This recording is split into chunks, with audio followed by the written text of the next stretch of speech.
My name is Shane Pilasov, normally, and I'm an ordained Buddhist monk, and my monk's name is Samten Drime, is my full name.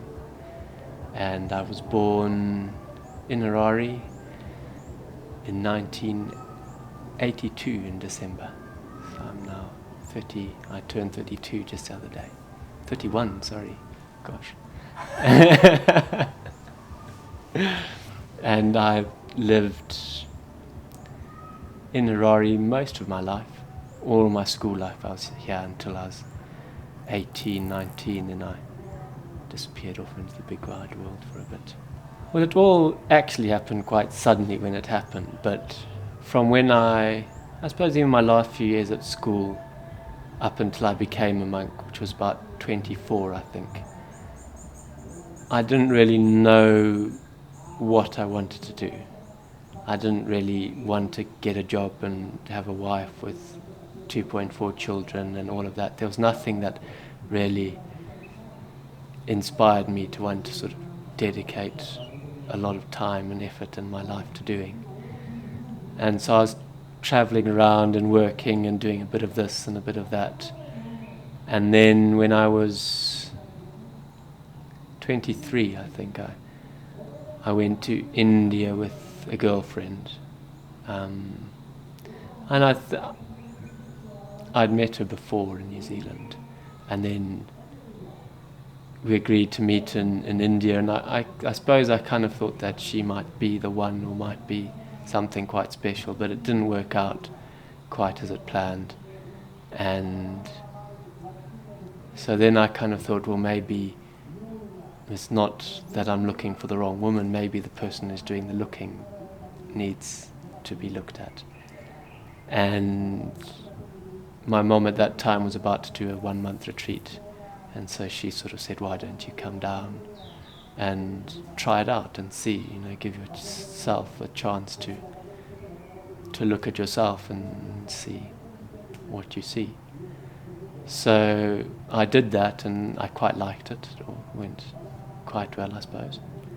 And then quite soon after that, Lama Yeshe Rinpoche came out from Samiling for a Southern African tour over Christmas and the early part of the year, and I met him. And when I met him, he sort of said, well, why don't you try be a monk? Come to Samiling and live for a year, and we'll see how things go. And there was just something about it that I felt I had to do. I really wanted to do it. So yeah, I did that. It was 2007, I think, or something like that, and I've been a monk ever since.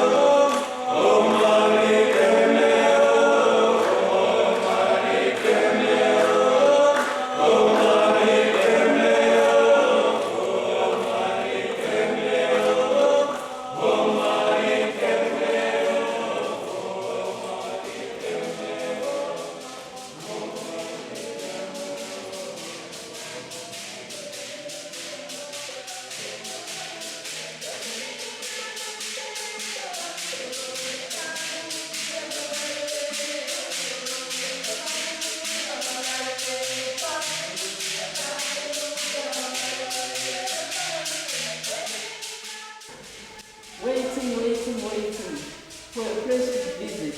Waiting for your arrival. With our hands on end to meet you. There was never such waiting before. The garden is green with an olive mold. The shrine is decorated with sweet flowers that in the still hour grow.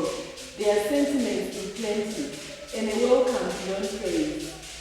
4 years have gone past, 4 summers with the length of 4 long winters. And again, we are highly honored to have you in Zimbabwe. We all fix our eyes on you with silent joy at your arrival.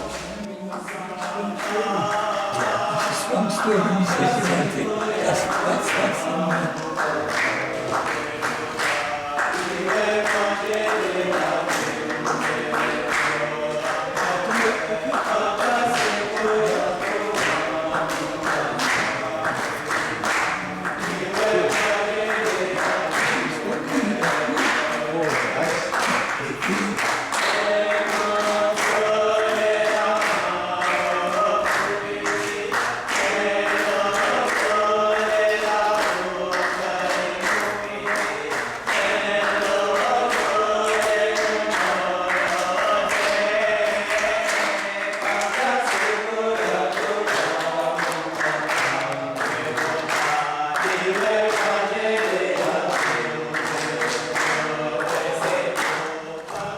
Well, I went over to Samiling in 2007, and initially I was just going over for a year to see how things went, and I took vows initially for a year, and then I ended up going into retreat for about 2 years. And when I came out of that retreat in 2009, I then took life vows, which it wasn't full vows, but it was novice vows, but I took them for life. And then I went into another 4-year retreat, which ended the latter part of this year. And then after completing that, I went to India and took full Gelong ordination. So in total it's been about 7 years, but as a fully ordained monk it's only been a few months now. Ideally it means that you give your life totally over to practicing the Buddha Dharma, which means you give your life completely to working for the benefit of others.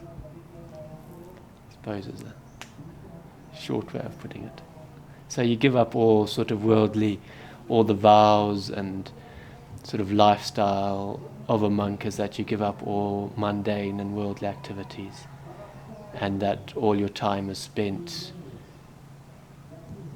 in Buddhist practice and meditation and cultivating loving kindness and compassion and generosity and trying to decrease your negative aspects of the human nature, which are quite prevalent at the moment.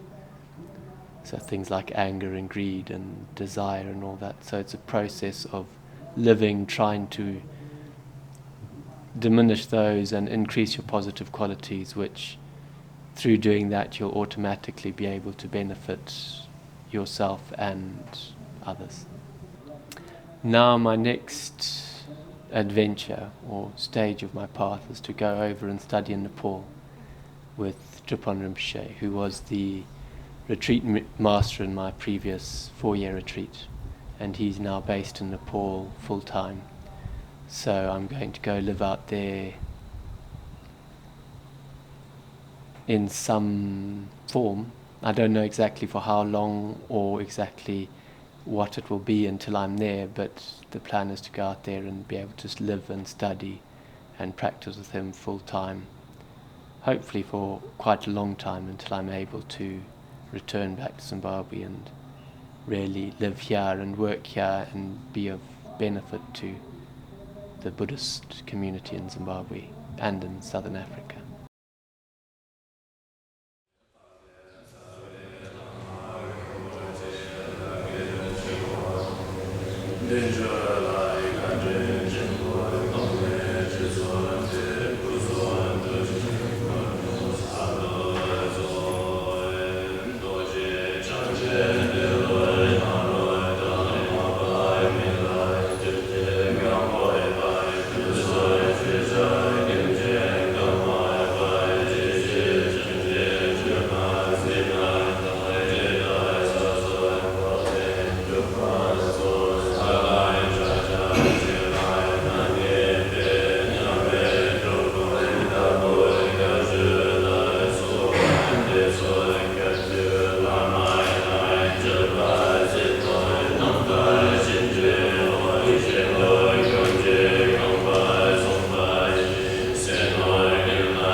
Is the important opening the door, entering the door.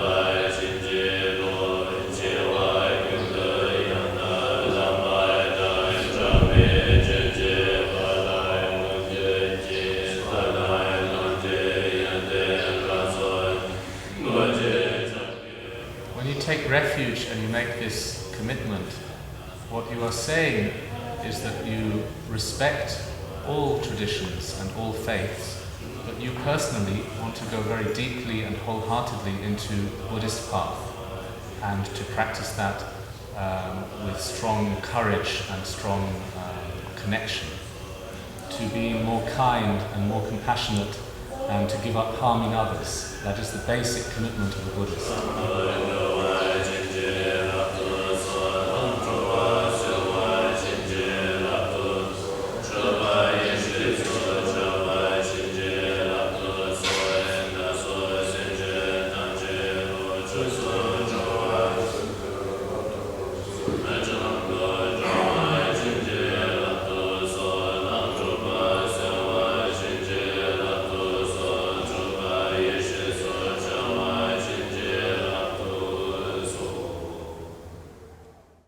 I suppose with everything there's always a lot of difficulties, and a lot of them come and go, and some can seem very severe and intense at times, and then other times it's all quite easy in a way.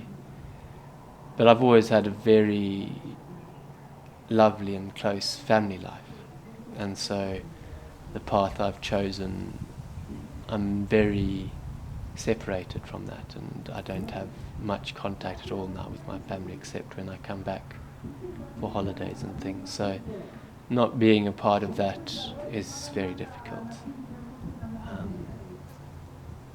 And then also being a young man, sometimes relationships is quite difficult.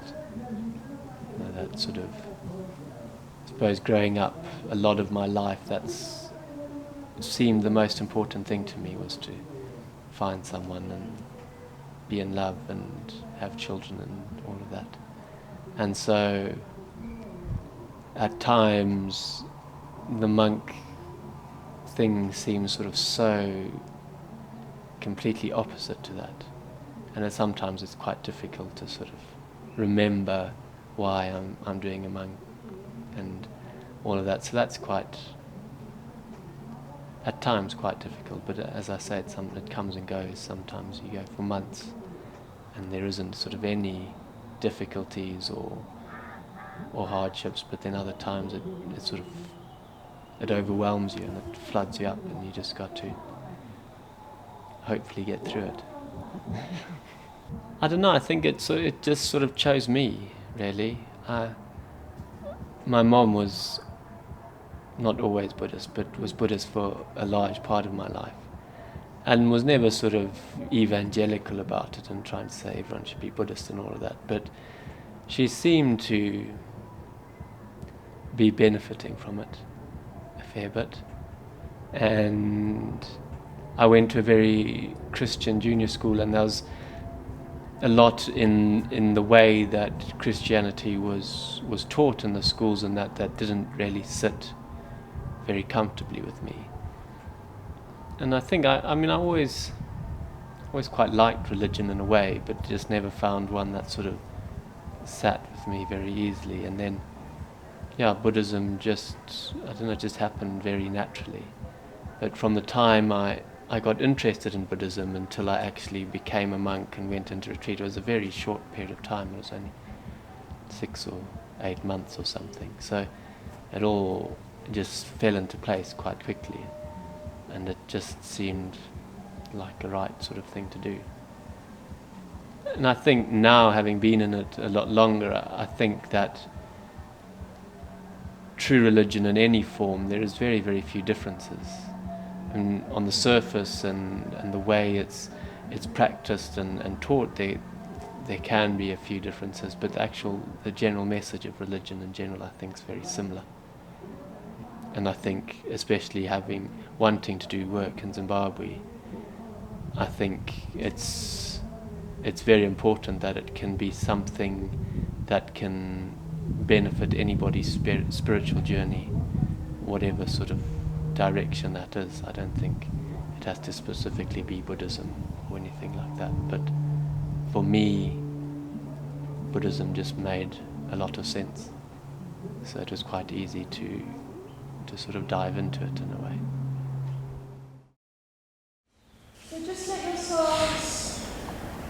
be aware of being in this space.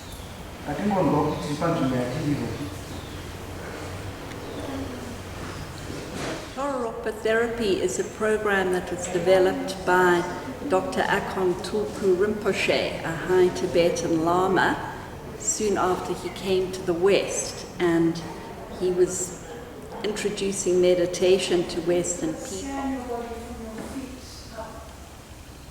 Or you can just imagine you're like in a small airplane flying over your body, just noticing how it is. Really to help people to relax, and it's there to help people to review their own life story and understand it better, and through that process to develop more understanding and compassion towards themselves and others. All those areas you identified earlier.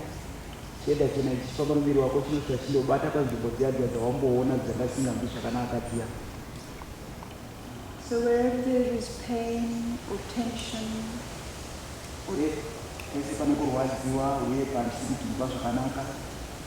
a sense of discomfort, and give yourselves a good stretch.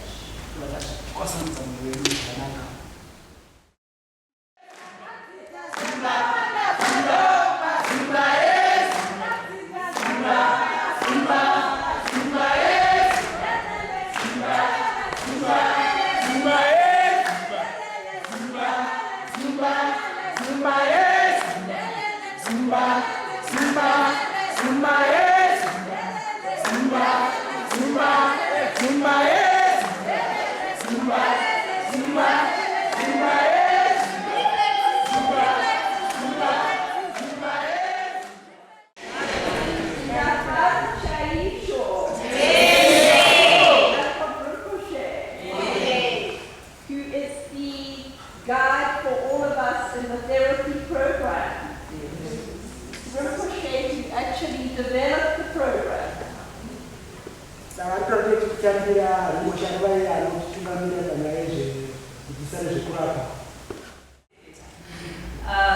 The programs that we've done so far, for me, they've actually helped me as an individual.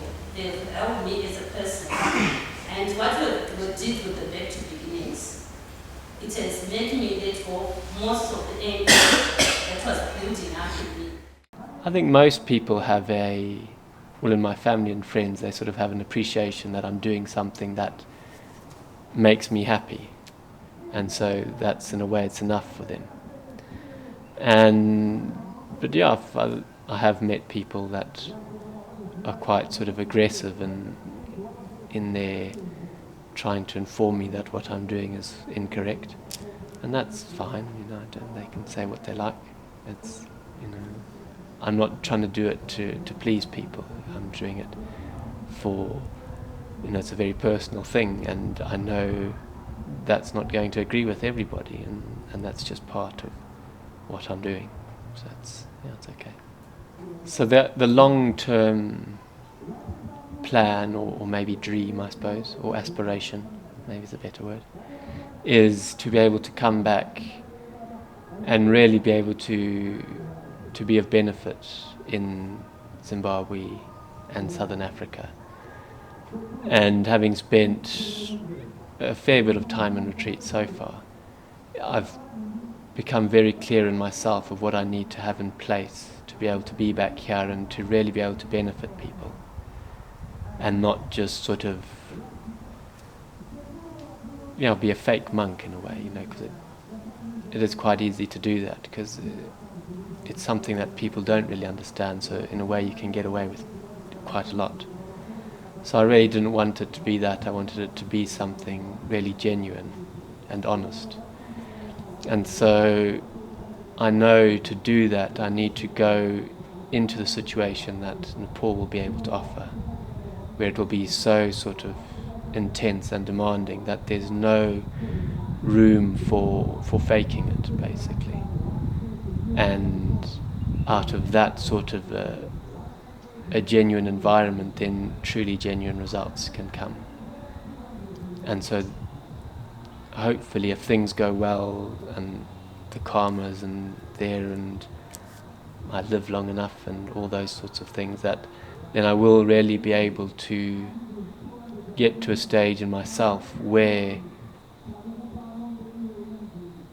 I can benefit people in a true sense, and that only comes through really developing one's inner qualities of love and compassion and kindness, and through coming to understand your mind through meditation.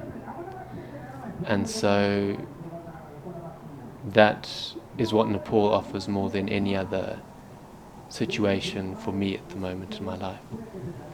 So for that reason I'm able to commit myself to it completely for quite a long time. I think it might be 5-10 years, I don't really know how long it'll be, but it's until I'm able to really be able to be back here and do good, I suppose, without any selfish agendas coming into it and possibly then causing harm to the people here. So that's my aspiration. So we'll see if it happens.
In India.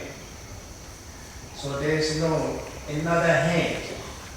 The rock can imagine that whole Zimbabwe is one temple, or the whole world may be one temple. But if you need some kind of preparation and some kind of place where you're happy to go, which is the shrine or temple, and which is many people do a necessary need. And we have a very good connection with local people. We already done their own prayers in the early part of today. And we try to work with the people. We don't say we are Buddhism is much better than your own tradition of religion. I think everybody has, like in a Hindu, you have thousands of God, and you can have thousands of religion, thousands of different prayers. So there is no harm to have more and more, and if you have more, it's about benefit to more people. So therefore, I'm not keeping you too long because I'm sure you will enjoy party. Most people like party than spiritual. You can have spiritual and party together. Everybody used to do something. Thank you very much, all of you coming, and looking forward to see you in the near future. Wherever it's going to be, I'm constant traveler. We are not one place too long. But I hope you, all people who came here tonight, to think, each of you think this is your temple, and that's what you would like to do. We were very happy to offer to each of you, and this is your home, spiritual home. And whenever you need it, whenever you wish to take it part, whatever the prayer you wish to say, I'll most welcome. So my delegation over here is to make this temple a benefit for beings. And in Zimbabwe, in South Africa, or wherever you're coming from. Thank you.